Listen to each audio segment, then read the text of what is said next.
ha permitido vivir y entregar durante estos años de ministerio, 30 años de ministerio, de los cuales yo desperdicié 10. No, ahí está bien, gracias, Paz. 30 años de ministerio, 30 años de tener a Jesús en mi corazón, pero de los cuales desperdicié 10 valiosos años. ¿Y qué tal si nos ponemos en pie para que le demos gracias al Señor esta mañana y para que la palabra que traigo, primero de parte del Señor y guiada por el Espíritu Santo, halle un espacio en sus corazones esta mañana? ¿Les parece? Amén. Cerramos los ojitos. Digámosle: amado Dios, gracias. Gracias esta mañana porque nos has permitido estar aquí reunidos nuevamente en tu nombre, Señor. Gracias por la palabra que viene esta mañana directamente en el tiempo de Isaías 35, en el que se inaugura y desarrolla un tiempo de lo que veremos en el cumplimiento de tus promesas. Y amado Dios, creemos en ti, confiamos en el Dios que habla, que afirma y que establece todo lo que está hecho, tanto en los cielos como en la tierra. Espíritu Santo, sé muy bienvenido a este lugar.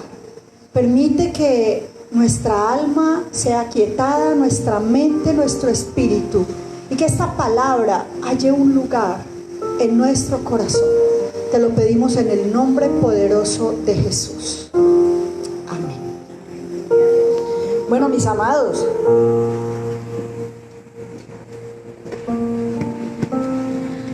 les conté que 30 años de recibir a Jesús, pero 20 años de ministerio.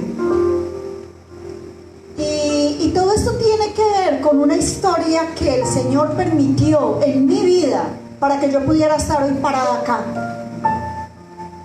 Y todo esto lo voy a contar durante el seminario que vamos a tener mañana y pasado mañana en Soledad. Pero solo les quiero decir: aquí y en Soledad, aquí mañana. Bueno, aquí y en Soledad. La palabra de Dios dice en Juan 12:24, y son palabras de Jesús: si el grano de trigo no cae en la tierra y muere, queda solo, pero si muere, lleva mucho fruto. Amén. Y el tema se llama Florece. ¿Y por qué les cuento esto? Porque hace 20 años el Señor me dio la oportunidad de florecer, de morir para poder vivir y llevar fruto. Recibí a Jesús hace 30 años, pero hace 20 años, por todas las circunstancias de la vida y el propósito que el Señor tiene para cada uno de nosotros y que tenía para mi vida, me llevó a la muerte. Estuve muerta 55 segundos con 4 tipos de cáncer, pero Él me permitió volver a la vida y florecer para poder estar hoy aquí contándoles esa historia. Entonces, el tema de esta mañana se llama Florece, y me gustaría preguntarles algo. A mí me gusta hacerme acá como más personal con ustedes para poder interactuar. Y quiero preguntarles: ¿alguna vez han visto una flor en el desierto? ¿O un desierto florecer? ¿No? ¿Es posible o no es posible? ¿O no lo han visto? Una flor en el desierto. Y les voy a contar una historia porque es un espectáculo asombroso en medio de la sequedad y la desolación. Y puede ser real no solo a nivel físico, sino también a nivel espiritual. Les voy a hablar del desierto de Atacama en Chile. ¿Alguno ha escuchado? El desierto de Atacama en Chile dicen que es el más árido del mundo, que hay partes donde lleva más de 400 años que no cae una gota de agua. ¿Ustedes se alcanzan a imaginar esa aridez? Pero ahora que veníamos pasando por Ciénaga, yo veía también esos lugares áridos, desolados, no solo como secos, sino desolados y casi muertos. Y en el desierto de Atacama, cada gota de lluvia que cae es como si la misma naturaleza diera gracias a Dios, porque automáticamente brota unas flores preciosas y se convierte en un tapete y se llama el desierto florido. Pueden buscar en internet para que vean más esta parte de esta historia, que es bien lindo. Y me llama la atención porque la tierra gime,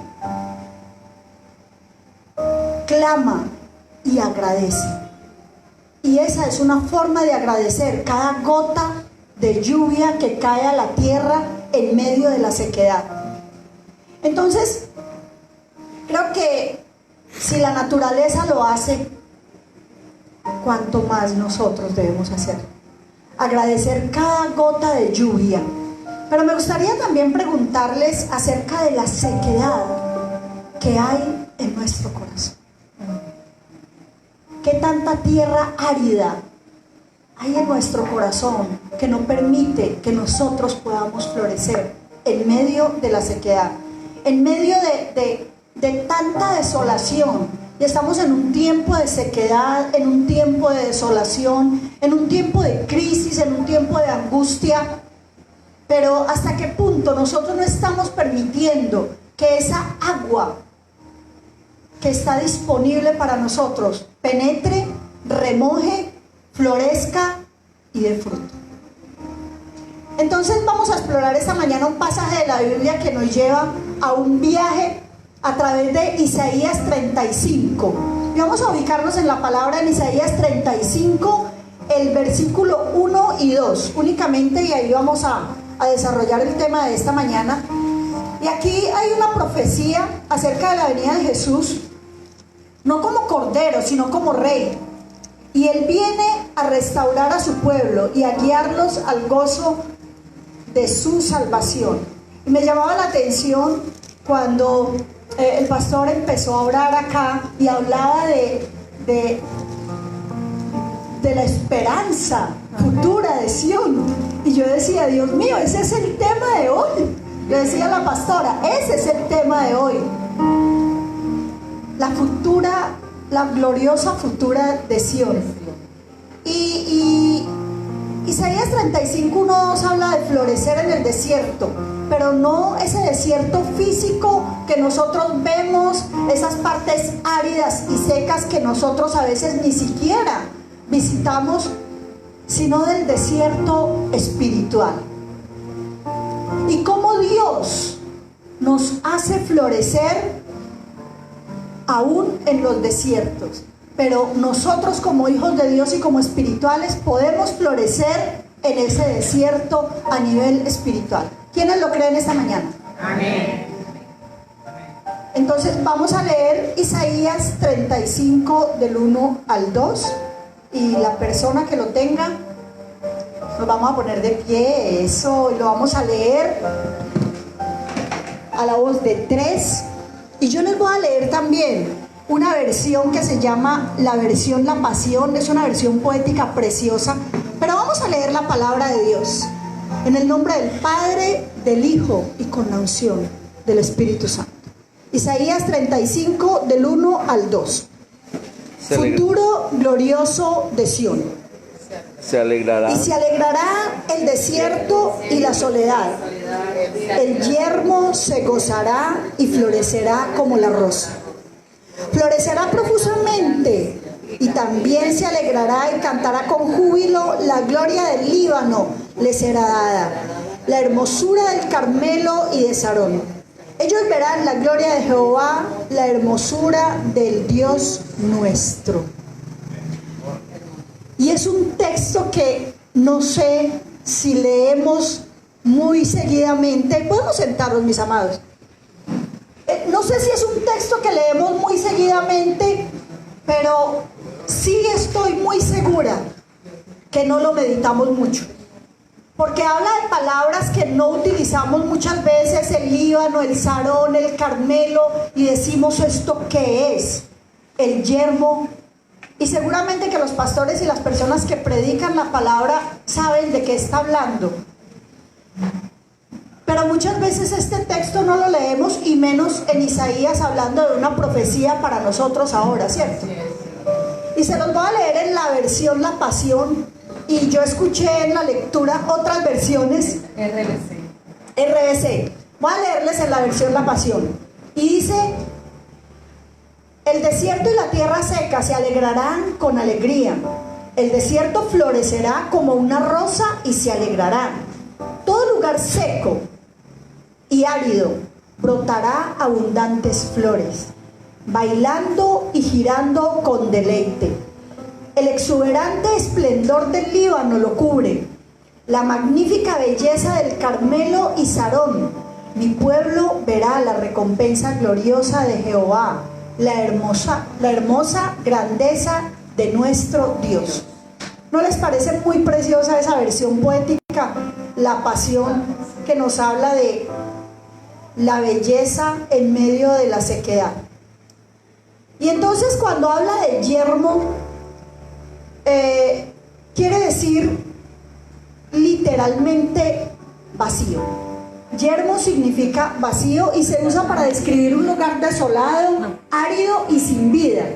Habla también de Carmelo, que habla de grandeza, y Sarón, que habla de belleza. Entonces, esta poderosa profecía de esperanza y transformación divina ha sido dada al pueblo de Israel. Pero, ¿quién es el Israel espiritual de hoy? Nosotros somos el Israel espiritual de hoy. Entonces esta profecía y esta promesa también es para nosotros. Y nos muestra lo que Dios puede hacer con un corazón y una vida que está entregada a Él, mientras va transformando y va renovando a través de Romanos 12, 1, 2, que dice que seamos renovados por medio de la transformación de nuestro entendimiento para entender la buena voluntad de Dios, agradable y perfecta para nuestras vidas.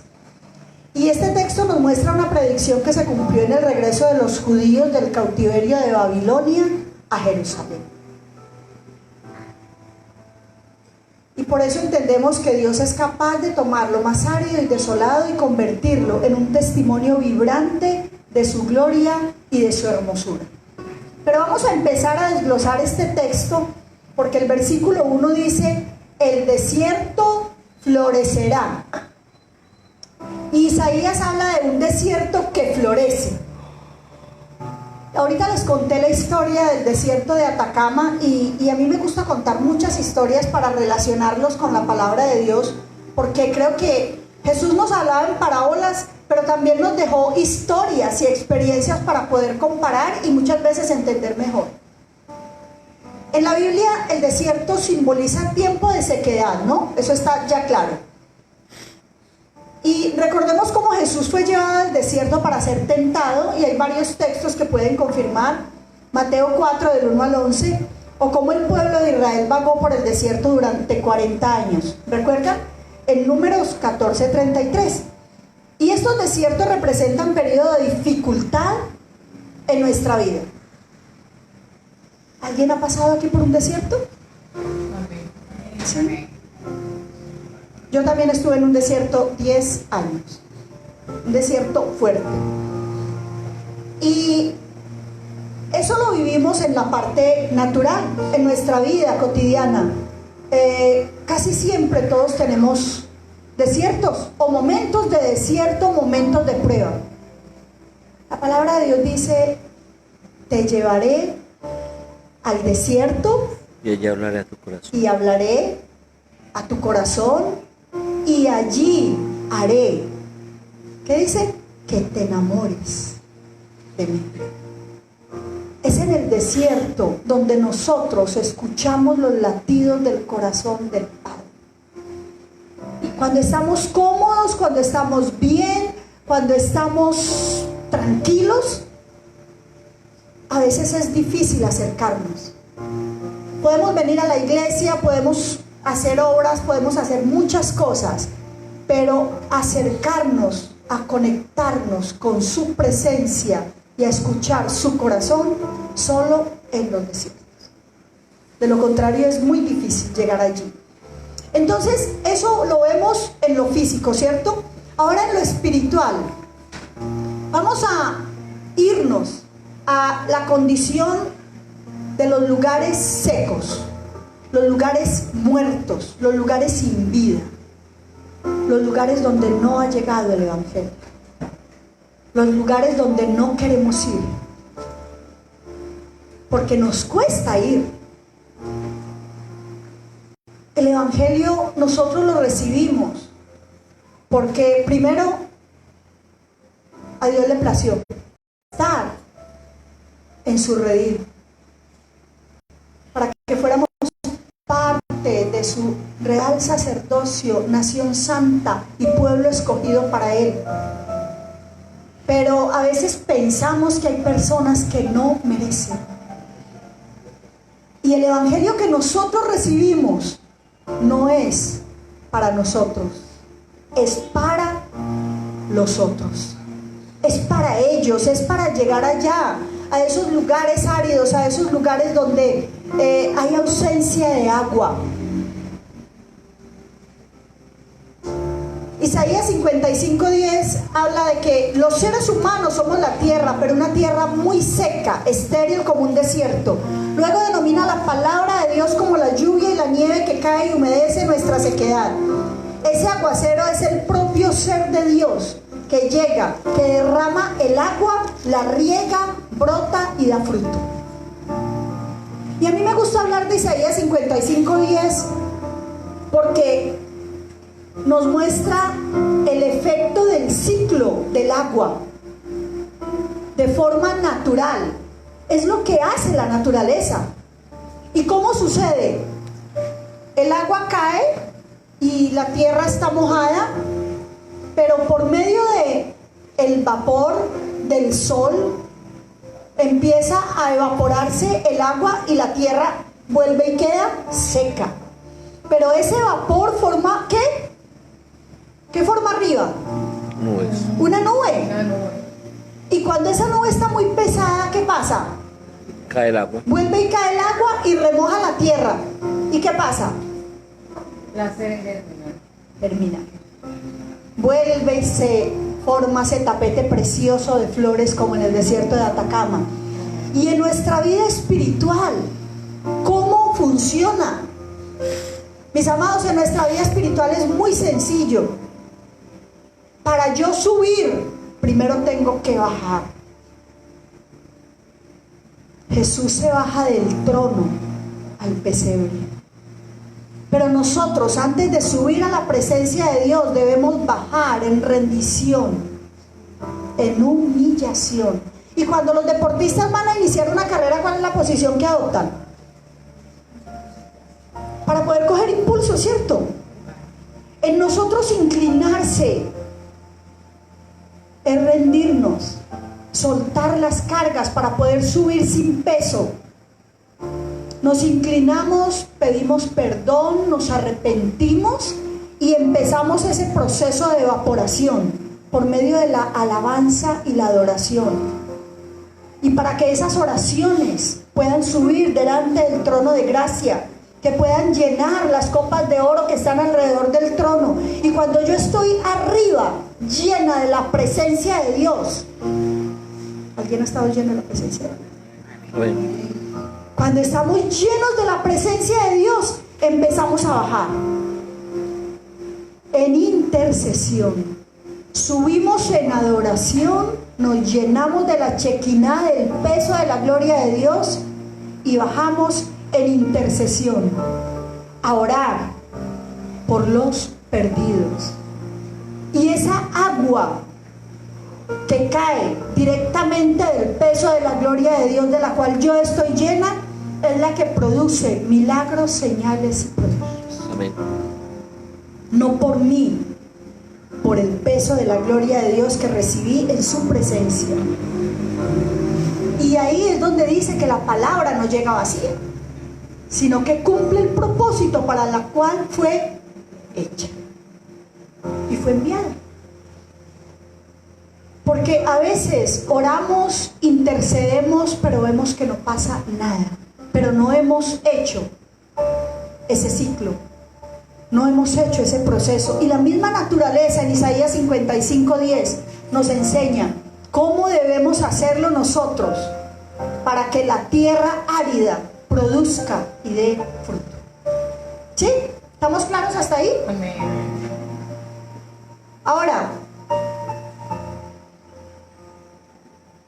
en Juan 7:38 Jesús dice: el que cree en mí, como dice la escritura, eso, que sigue, de su interior correrán ríos de agua viva. Aunque pasemos por periodos de sequedad, Dios promete que si creemos en Él, tendremos una fuente de vida abundante, disponible para nosotros, para poder transformar ese desierto interior en un jardín floreciente. Y nos vamos al versículo 2, solo son 2 versículos. Dice: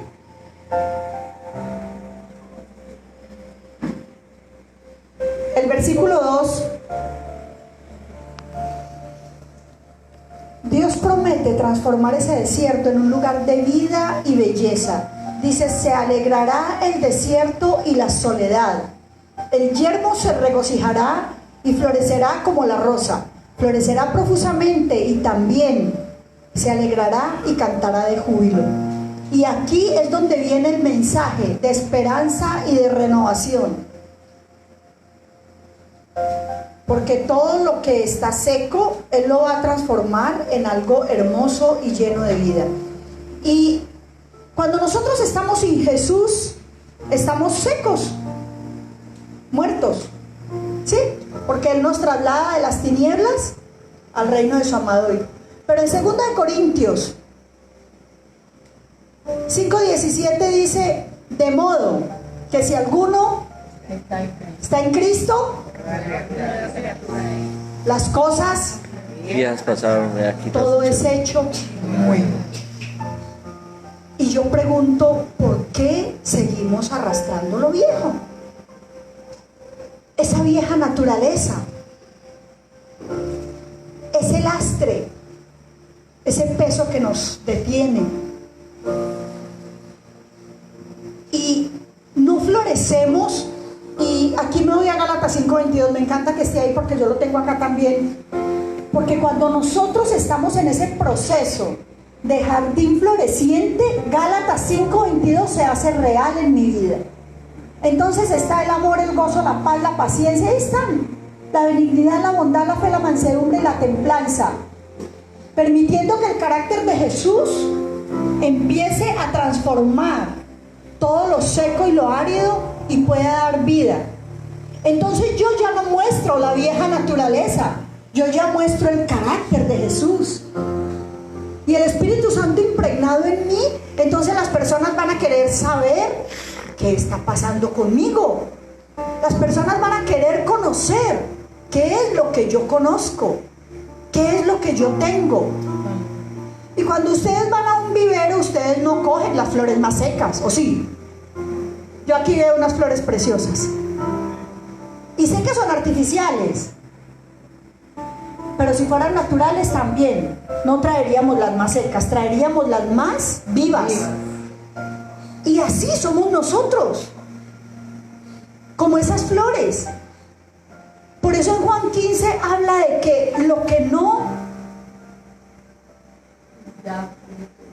¿Sé qué? Se corta. Lo que está seco se corta para que dé más fruto. Y hay una savia que está corriendo para que esa flor se vuelva del color que es, pero para que también mantenga ese tallo verde, ¿cierto? Es la que alimenta. Esa savia es la fuente de agua viva que viene directamente de nuestro amado Dios para que nosotros podamos reverdecer, para que nosotros podamos inspirar, para que nosotros podamos ir y que por donde nosotros pasemos se sienta la presencia del Espíritu Santo, porque Gálatas 5:22 está siendo real en mi vida. Y no es la perfección, es un proceso. Es un proceso. Porque puede que tengamos mucho amor, pero no tengamos mucha paciencia. Pero no está el Espíritu Santo en nosotros, sí está. Es como una mandarina con 9 casquitos.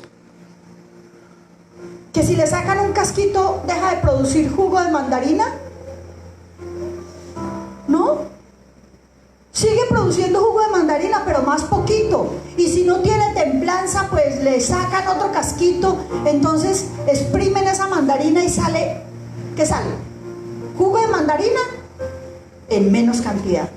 Pero ahí está el Espíritu Santo haciendo el proceso de transformación. Pero si nos exprimen a cada uno de nosotros en este momento, ¿qué sale? Sale el Espíritu Santo. Si sale amor, gozo, paz, paciencia, benignidad, bondad, fe, mansedumbre y templanza. Porque Efesios 5:18 dice: no se embriaguen con vino, en lo cual hay disolución, más bien sean llenos del Espíritu Santo, de Gálatas 5:22. Porque hay un tipo de vino que embriaga y no es el vino, el ron, la cerveza, el aguardiente, todos esos vinos que sabemos que distorsionan la mente. La rabia es un tipo de vino que embriaga y distorsiona. Y también ahí en Gálatas está el fruto de la carne.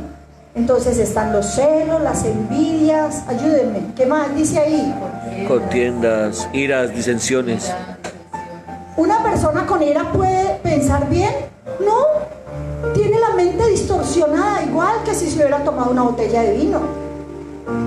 Es otro tipo de vino que embriaga y que no permite que podamos florecer y que ese río de agua viva esté corriendo por nosotros.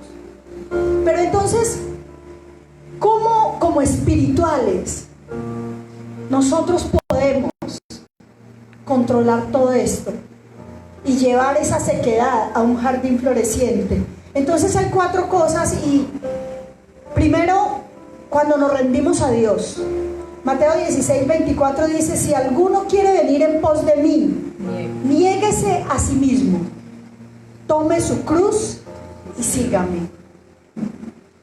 Y vamos a hablar ahorita de esa parte. Segundo, esa transformación viene cuando nos alimentamos de la palabra de Dios. Mateo 4:4: no solo de pan vivirá el hombre, sino de toda palabra que sale de su boca. Tercero, cuando oramos y buscamos a Dios. Jeremías 29:13: me buscaréis y me hallaréis, porque me buscaréis de todo vuestro corazón. Haciendo ese ciclo no como círculo alienante, sino ese círculo completo. Porque a veces lo hacemos por partes, como lo que me conviene. No, es el círculo completo que nos está indicando Isaías 55:10 por medio de la naturaleza. Y dice: porque me buscaréis de todo vuestro corazón. Y Él promete que lo encontraremos, y cuando lo encontramos puede comenzar esa obra transformadora en nuestras vidas. Pero también sucede esa transformación cuando permitimos que el Espíritu Santo obre en nosotros, y ahí es donde Gálatas 5:22 se hace real en nosotros. ¿Y esto qué traerá a nuestra vida? Alegría. Porque el desierto, después de estar en un lugar solitario, encuentra el amor de Dios. Y dice que en el amor de Dios no hay temor. Entonces, cuando encontramos ese punto directo donde está el corazón de Dios, llega alegría a nuestra vida, llega fertilidad, y el desierto se convertirá en un huerto fructífero. Y ese evangelio predicado en el lugar desértico florecerá Amén. y dará fruto. Y veremos esas vidas transformadas.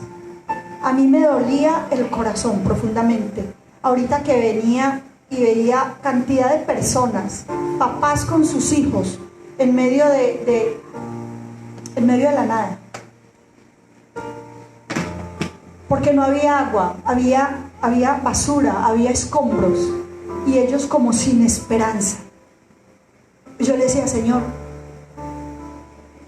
¿me permites ver esto hoy que traigo esta enseñanza? Y qué bueno ver desde lo espiritual. Dice la palabra que nosotros estamos sentados en lugares celestiales.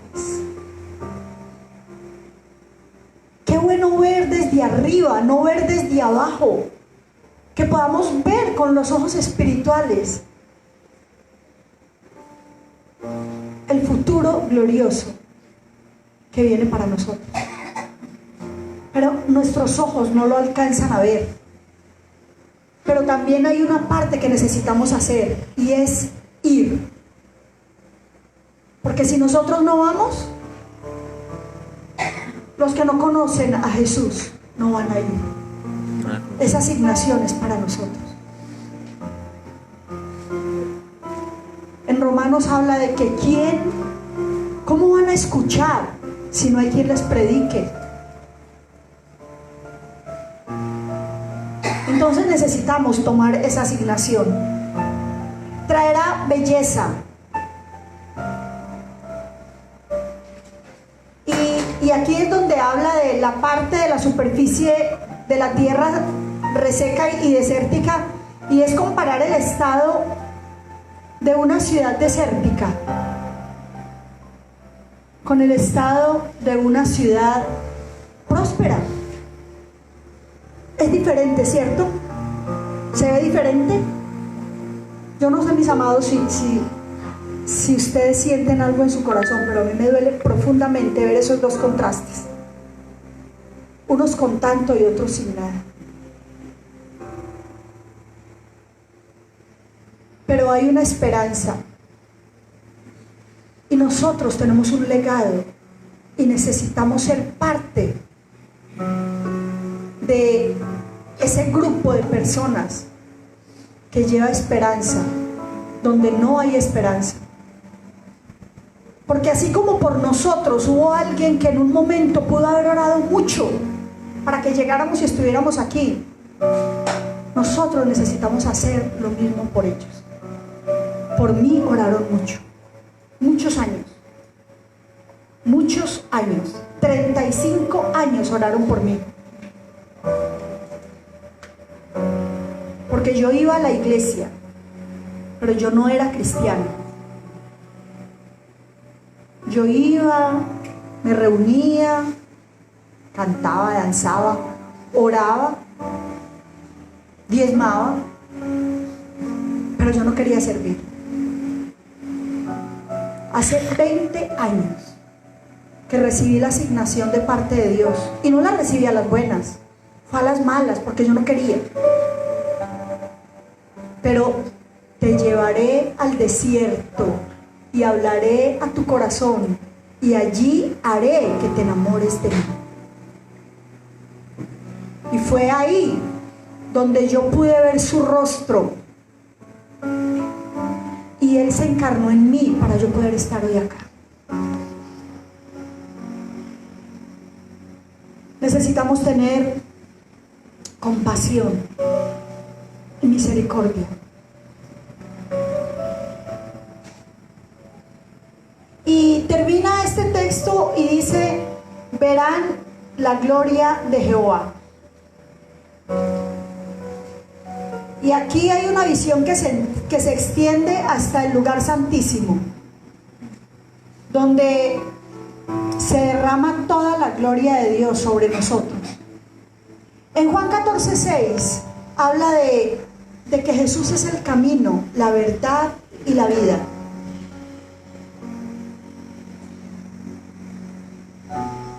Y anteriormente, yo comparo este texto con el tabernáculo, porque anteriormente la presencia de Dios, ¿dónde se encontraba? Tabernáculo. En el tabernáculo, ¿cierto? ¿Y quiénes podían ir al tabernáculo? Cada año, ¿no? Cada año podían entrar. Cuando Jesús muere, se rompe el velo. ¿Sí recuerdan? Y la presencia de Dios sale. ¿Y dónde se posa? Cada uno de nosotros. Primera de Corintios 3:16. ¿Acaso no saben que son templo del Espíritu Santo y que es el Espíritu de Dios el que mora en ustedes? Ya no está en los templos, ya no está en ningún lugar, está en mi corazón, en cada uno de ustedes, en cada uno de nosotros. A Él le ha placido posar su presencia en cada uno de estos templos con nombre propio. Me gustaría que cada uno de nosotros hiciera esta declaración esta mañana. Soy templo del Espíritu Santo.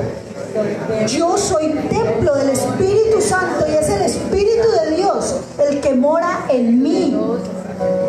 No es cualquier espíritu, es el Espíritu de Dios que sale y penetra y se posa en cada uno de nosotros.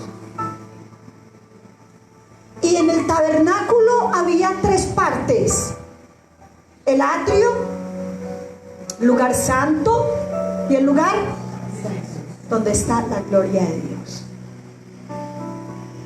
Para nosotros poder llegar a la gloria de Dios necesitamos transitar ese camino. Pero cada uno de nosotros somos ese tabernáculo. Y en mi cuerpo, en mi alma y en mi espíritu está el tabernáculo, el atrio, el lugar santo y el lugar santísimo. ¿Y qué hacían en el atrio? Los sacrificios, ¿cierto? ¿Qué dice Romanos 12:1-2? Presentando sus cuerpos. Presenten, Nuestros cuerpos. ayúdenme, como sacrificio Vivo, santo, agradable a vivo, Dios. santo y agradable a Dios. Que no sea nuestro culto racional, no conformándonos a este siglo, sino que seamos transformados por medio de la renovación de nuestro entendimiento para poder conocer la buena voluntad de Dios, agradable y perfecta.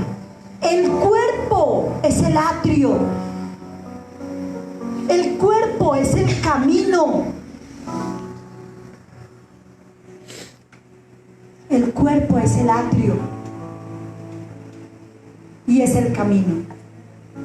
¿Y cuál es la verdad? El alma. Conocimiento. Y es el lugar santo. ¿Qué encontramos en el alma? Emociones, Sentimientos y voluntad. sentimientos Voluntad. y voluntad. El alma, Pensamiento. la parte del lugar santo. No podemos pasar al lugar santo y no podemos pasar del lugar santo al lugar santísimo si nuestras emociones, nuestros sentimientos y nuestra voluntad andan en ruido. Esa bulla permanente que no nos deja aquietar.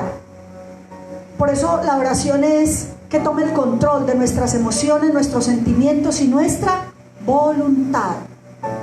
Entonces el alma es el lugar santo y es la verdad. Y la vida,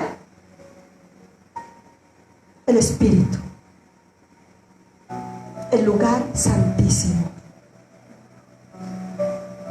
el camino, la verdad y la vida. En el lugar santísimo encontramos la vida, esa vida abundante. Dice que ha venido para darnos vida y vida en abundancia, esa vida con propósito. ¿Y cómo hacemos para llegar allá, al lugar santísimo en el espíritu? Para poder recibir la gloria de Dios y permitir que lo que habla aquí de ver la gloria de Jehová, para que podamos ser desiertos florecientes, Hebreos 4:12, que dice: la palabra de Dios es viva y más Cortante que espada de doble filo, que penetra. Y vamos a mirar esto. Penetra, parte, abre las coyunturas, los tuétanos y discierne las intenciones del corazón y separa el alma del espíritu. ¿Sí? ¿Dice o no dice? Porque en el alma están las emociones y necesitan ser aquietadas para que el espíritu, aquí está el espíritu, este es el centro de las emociones. ¿Quiénes están enamorados? Muéstreme las manitos. ¿Quién dijo por allá? Enamorados, los enamorados. ¿Dónde sienten las mariposas? ¿Aquí o aquí? ¿En el corazón? ¿La siente aquí? Aquí no se sienten, se siente aquí. ¿Dónde se siente el miedo? Aquí. ¿Dónde sale cuando uno tiene gastritis? ¿Dónde duele? Este es el espíritu. Mi espíritu debe conectarse con el Espíritu de Dios para poder llegar a la vida y ver la gloria de Dios. Y ahí está el recorrido del tabernáculo completo. Pero no vemos la gloria de Dios porque ni siquiera hemos pasado por el atrio.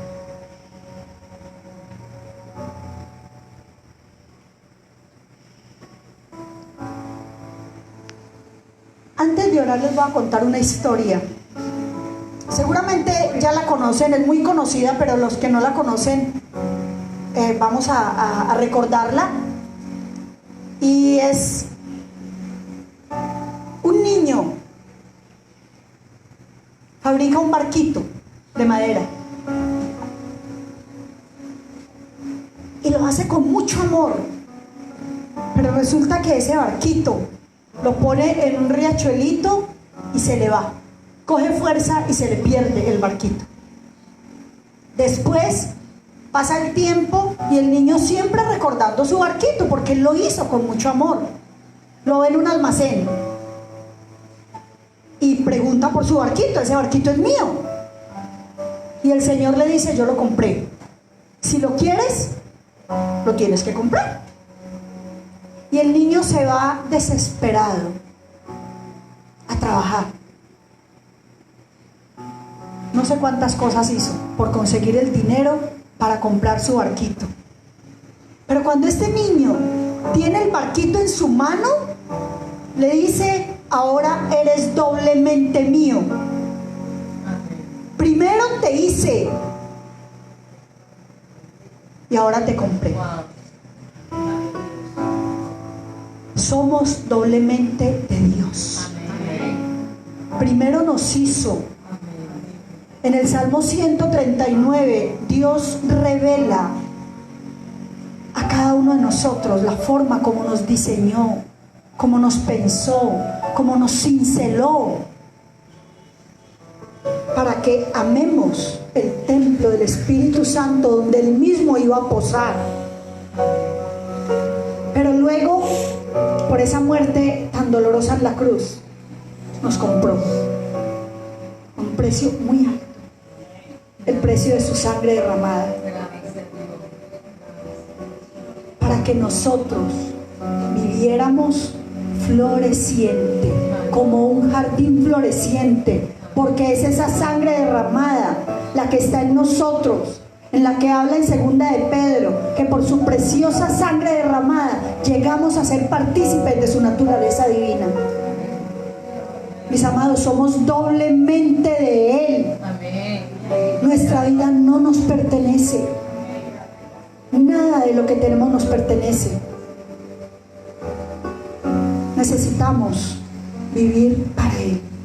Hemos sido creados para glorificarlo a Él.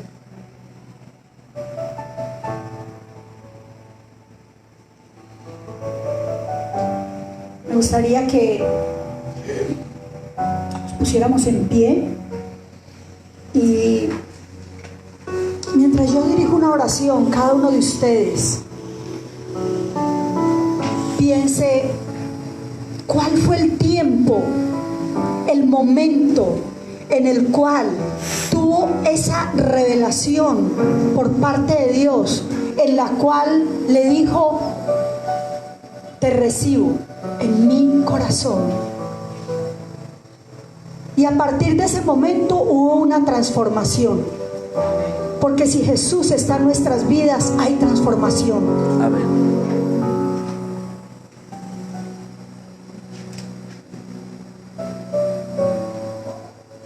Y vamos a levantar nuestras manitos. Cerremos los ojos y digámosle: Señor, esta mañana estamos delante de ti, Padre. Y vamos a orar, y simplemente voy a hacer una declaración, y cada uno de ustedes, de acuerdo a su necesidad, va a poner a las personas o su misma vida que esté en desierto, que esté en sequedad, esas situaciones, esas áreas que todavía no han sido remojadas y por las cuales todavía esa agua viva, esa agua fresca que sale directamente de la fuente, que es nuestro amado Jesús,